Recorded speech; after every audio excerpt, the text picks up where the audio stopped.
Fala aí, meu povo, aqui é o JP e a gente vai continuar o nosso estudo de aspectos macroscópicos da matéria.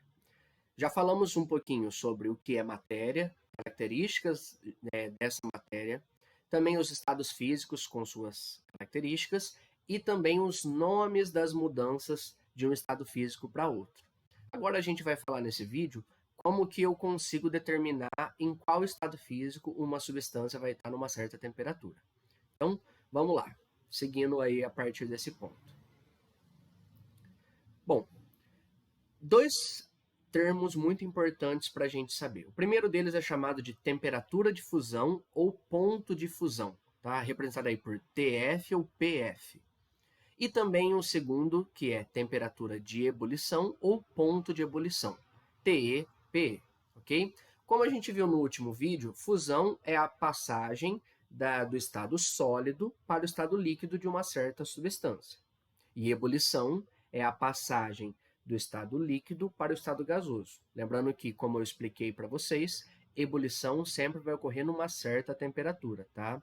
É diferente da evaporação que ocorre em qualquer temperatura. Por isso que esse termo aqui tem que ser, de fato, ebulição, ok? Bom, acontece que toda vez que a gente falar de temperatura, né, de ponto de fusão e de ebulição para uma certa substância, se essa substância estiver pura, ou seja, somente ela num certo frasco, eu vou ter uma temperatura constante. O que é algo constante? É algo que não muda. Então, toda vez que eu falar de água pura, que vai passar de sólido para líquido, o ponto de fusão da água pura sempre vai ser o mesmo. Aquela temperatura sempre vai ser a mesma, independente aí de onde eu esteja, desde que eu esteja na mesma pressão, ok? O que seria essa pressão? Seria, por exemplo, a pressão atmosférica. Então, quando eu falo no nível do mar, eu tenho um tanto de ar sobre a nossa cabeça, então naquela mesma pressão, se eu pegar em qualquer lugar do planeta e estiver nessa mesma pressão atmosférica, a água vai passar de gelo para água líquida na mesma temperatura, ok? Bom, vamos ver aqui um exemplo que eu acho que fica mais fácil para a gente entender. Então, no nível do mar, que a gente tem a medida de 1 atm de pressão, por enquanto, inclusive, você não precisa se preocupar com esse valor 1 atm ou mesmo aprofundar o que significa isso, tá? Porque geralmente os exercícios, principalmente nesse começo nosso, né, do nosso estudo, vão falar sempre de nível do mar, de 1 atm de pressão. Agora, esses dois próximos valores aqui são muito importantes. JP, eu preciso sabê-los de cor? No caso da água, acaba sendo muito útil que você saiba, até porque é um valor fácil de a gente guardar. Agora, para outras substâncias, você não precisa, tá? Não precisa decorar, os exercícios acabam trazendo. A gente já vai ver como que isso aparece, tá? Então, por exemplo, no caso da água, o ponto de fusão da água no nível do mar é 0 graus Celsius e o ponto de ebulição é 100 graus Celsius. O que significa isso?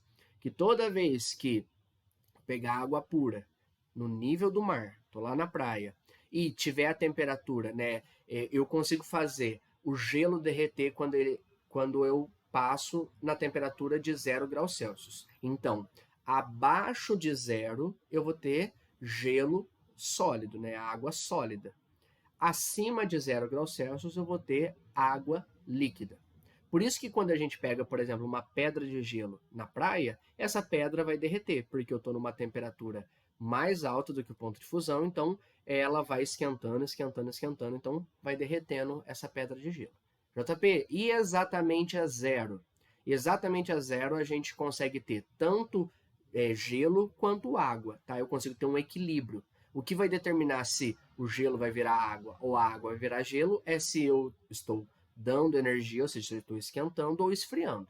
Do contrário, se eu não estiver esquentando ou esfriando, eu vou ter exatamente um equilíbrio. Então, não vai mudar a quantidade nem de gelo e nem de água líquida. Mesma coisa para a temperatura em que a água ferve, no caso de 100 graus Celsius. Toda vez que eu atingir essa temperatura, a água vai começar a ferver. Isso no nível do mar.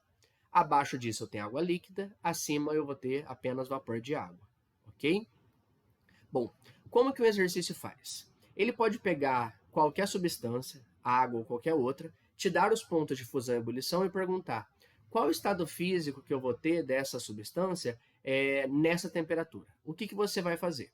Primeiro, você vai pegar uma reta, fazer tipo uma reta numérica, e marcar dois pontos, o ponto de fusão e o ponto de ebulição. Acontece que, no caso, fusão é a passagem de sólido para líquido. Então, depois do ponto de fusão e antes do ponto de ebulição, eu vou ter aquela substância no estado líquido. Antes do ponto de fusão, eu tenho ela no estado sólido. E depois do ponto de ebulição, ela no estado gasoso. Ok? Então você faz essa marcação. E aí você coloca no ponto de fusão e ebulição os valores que ele nos deu. No caso da água aqui, 0 e 100. E aí você vai pegar a temperatura que ele falar e encontrar onde que está esse valor nessa escala. Por exemplo, se eu pego água na temperatura de 25 graus Celsius, o valor 25 está entre 0 e 100. Então, eu vou ter água líquida. Então, a minha substância está no estado líquido. Se eu pego, por exemplo, água na temperatura de menos 30 graus Celsius, menos 30 está antes do zero. Então, eu tenho água no estado sólido. Por outro lado, se eu pego água a 110 graus Celsius, eu vou ter água no estado gasoso, porque está depois do ponto de ebulição. Lembrando aqui, se ele falasse para a gente os valores 0 ou 100, eu conseguiria ter exatamente o equilíbrio entre sólido e líquido ou entre líquido e vapor, né? Estado líquido e estado gasoso, no caso aí de 100 graus Celsius, ok? Isso daqui eu fiz para água, mas dá para fazer com qualquer substância, ok? É bem comum aparecer isso em exercícios. Bom, vamos falar um pouquinho agora do chamado diagrama de fases, especificamente aqui no caso da água, tá? Ele é um pouco mais trabalhoso para a gente entender e a gente não precisa aprofundar tanto agora. Inclusive, depois, esse diagrama de fases também é estudado na física, tá? Uma outra parte aí das ciências. Mas vamos entender o que significa. Ele é um gráfico, ok? Que vai relacionar essas mudanças de estado físico. No caso, principalmente aqui para a gente, de sólido, líquido e gasoso. No caso da água, aqui a gente tem esse formato. Perceba que eu tenho três curvas aqui. Essa daqui em azul, essa em vermelho e essa em laranja. Ok? E aí, cada região desse gráfico eu vou ter um estado físico. Estado sólido, estado líquido e estado de vapor, estado gasoso. Ok? Esse é um gráfico que é medido em função de duas características, em função da temperatura do ambiente e em função da pressão. Como a gente falou aqui, né, a pressão aí é geralmente 1 atm, mas eu posso mexer nessa pressão. Como? Comprimindo ou expandindo, né, essa substância. Bom, aqui o que esse gráfico vai falar para a gente? Então, ó, quanto mais aqui para a direita eu venho, maior a temperatura. Já, quanto mais para cima eu vou, maior a pressão. Acontece que toda vez que eu pegar um certo ponto, por exemplo aqui, ó, pego esse ponto na curva, nessa temperatura que ele marcar aqui e nessa pressão que ele marcar, nesse ponto aqui é a curva de sublimação. Então é onde eu vou conseguir transformar o sólido em vapor, ok? E assim por diante. Agora, se eu pego um ponto qualquer que está exatamente aqui, no meio da região sólida, nessa temperatura e nessa pressão, a minha substância está no estado sólido. Perceba que as três regiões são os três estados físicos. Se um ponto está exatamente em cima da curva, é o ponto de passagem de um estado para outro, seja de sólido para vapor, que aí a gente viu que chama sublimação, seja de sólido para líquido, que aí ou é fusão ou é solidificação, e seja de vapor, no caso de líquido para vapor, que é a chamada aí vaporização ou condensação, tá? Um detalhe interessante é que o ponto de fusão da água, né, no nível do mar, como a gente viu, é 0 graus Celsius. Eu também posso falar que o ponto de solidificação da água também vai ser 0 graus Celsius, tá, no nível do mar. O que vai determinar se é fusão ou solidificação, como eu disse, é se eu estou aquecendo ou resfriando a água, ok? E aí, nesse gráfico, nós temos aqui dois pontos que são aí mais importantes. O primeiro ponto é o chamado ponto triplo, é aqui na junção dessas três curvas. Esse ponto triplo é interessante porque é nele, ou seja, é exatamente nessa temperatura e nessa pressão que eu consigo ter os 3 estados físicos coexistindo. Então eu consigo ter a água sólida, líquida e gasosa simultaneamente no mesmo frasco, em equilíbrio, tá? É difícil conseguir isso porque eu preciso exatamente de uma certa temperatura e uma certa pressão, tá? Que não é, por exemplo, no nível do mar.